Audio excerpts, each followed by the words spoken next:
जय श्री गणेश, जय श्री विष्णु भक्तों, जय गरुड़ महाराज की। प्रिय भक्तजनों, आप सभी का स्वागत है इस दिव्य और ज्ञानवर्धक कथा में। प्रिय भक्तजनों, आज हम सुनाने जा रहे हैं गरुड़ पुराण का अध्याय 10, जिसमें भगवान विष्णु स्वयं गरुड़ जी को समझाते हैं कि मृत्यु के बाद आत्मा किस मार्ग से गुजरती है, पाप पुण्य का क्या फल मिलता है और दान का कितना महत्व है। यह अध्याय हमें सिखाता है कि जीवन में धर्म और दान ही असली धन है, जो मृत्यु के बाद भी आत्मा का साथ देता है।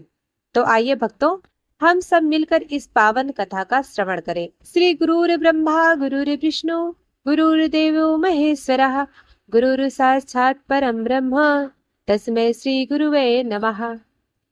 गुरु ही ब्रह्मा, गुरु ही विष्णु महेश्वर के रूप है, गुरु ही परम ब्रह्म है, उनको प्रणाम।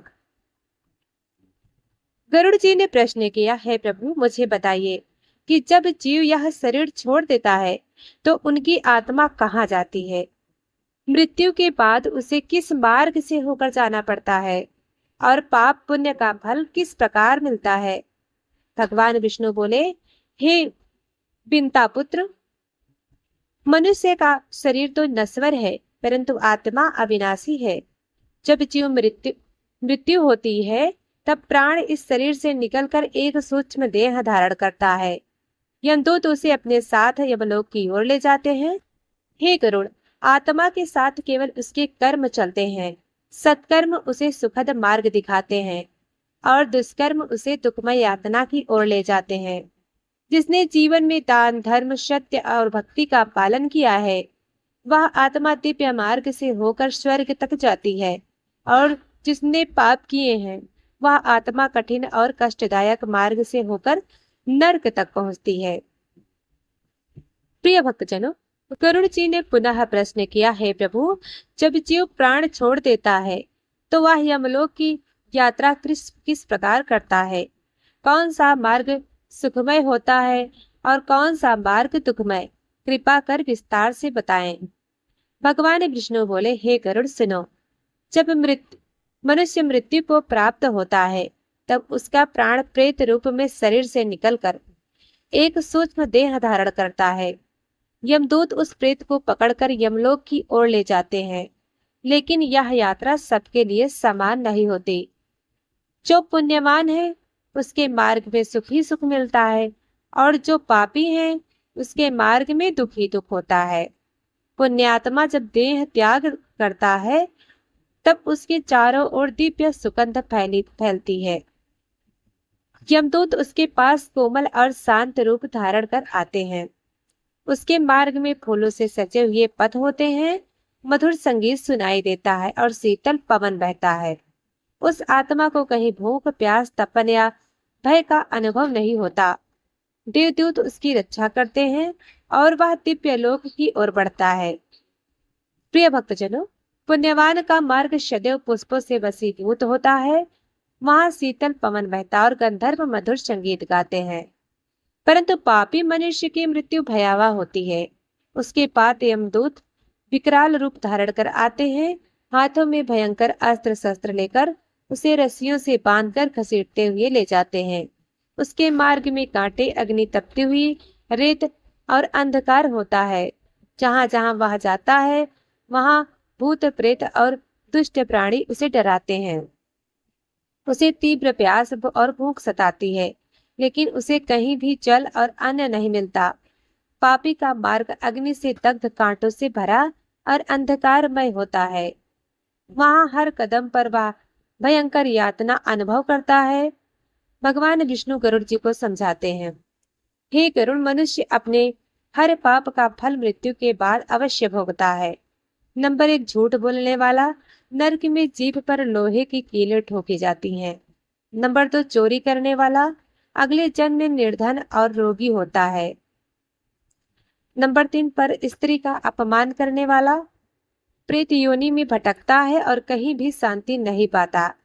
नंबर 4, गो हत्या करने वाला नरक में लोहे के कांटों से छिदा जाता है।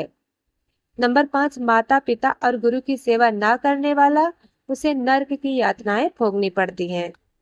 हे गरुड़, जैसे पापी को दुख मिलता है, वैसे ही पुण्यात्मा को दिव्य फल प्राप्त होता है। दान करने वाला उसे स्वर्ग में स्थान मिलता है। सत्य बोलने वाला लोक और परलोक दोनों में सम्मान पाता है।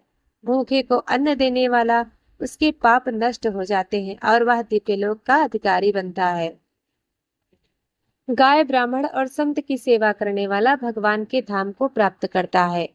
वेद और धर्म का पालन करने वाला अगले जन्म में सुखी और समृद्धि परिवार में जन्म लेता है।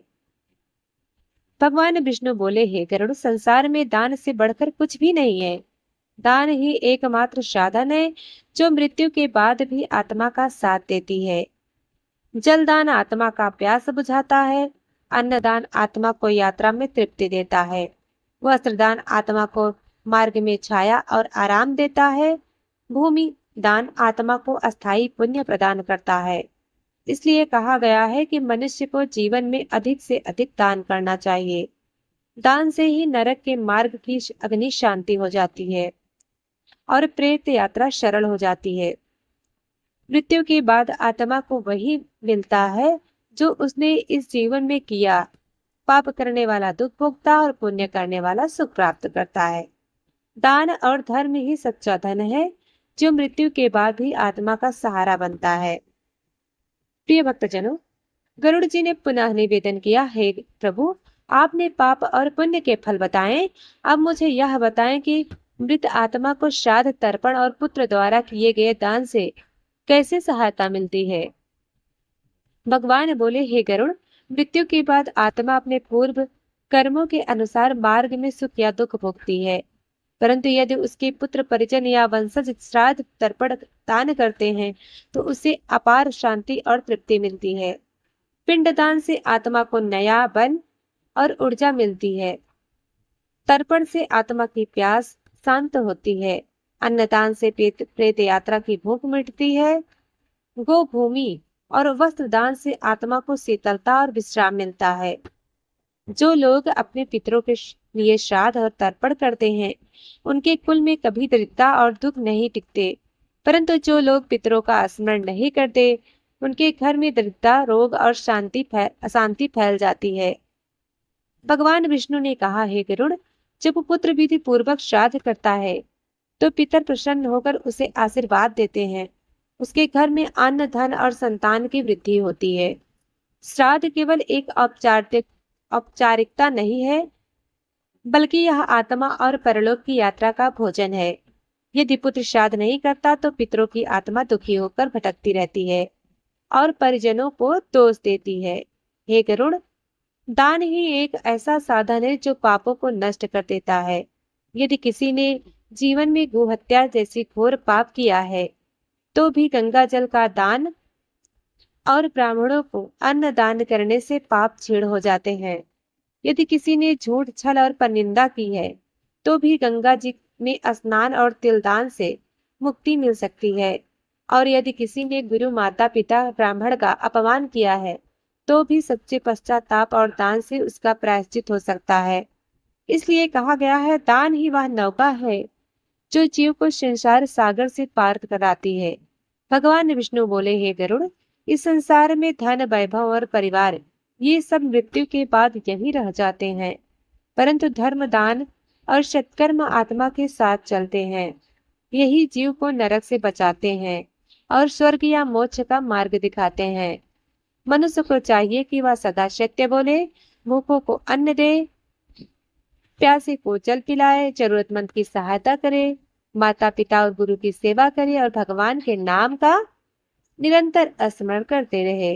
यही कर्म और मृत्यु के बाद दिव्य लोक तक पहुंचाते हैं। हे भक्तों, गरुड़ पुराण के इस अध्याय 10 से हमें यह शिक्षा मिलती है, जीवन में सबसे बड़ा धन दान धर्म है। हमारे पाप और पुण्य ही हमारे सच्चे साथी हैं। मृत्यु के बाद ना घर, ना परिवार, ना धन, कुछ भी साथ नहीं जाता। साथ जाता है तो केवल हमारा कर्म। इसलिए सत्य बोले, दान करें, माता पिता, गुरु और गौ की सेवा करें और सदैव भगवान का स्मरण करें। इन्हीं सत्कर्मों से हमें परलोक में शांति और मोक्ष की प्राप्ति होगी। प्रिय भक्तजनों, यदि आपको गरुड़ पुराण अध्याय 10 की यह कथा अच्छी लगी हो तो कृपया इस वीडियो को लाइक करें, शेयर करें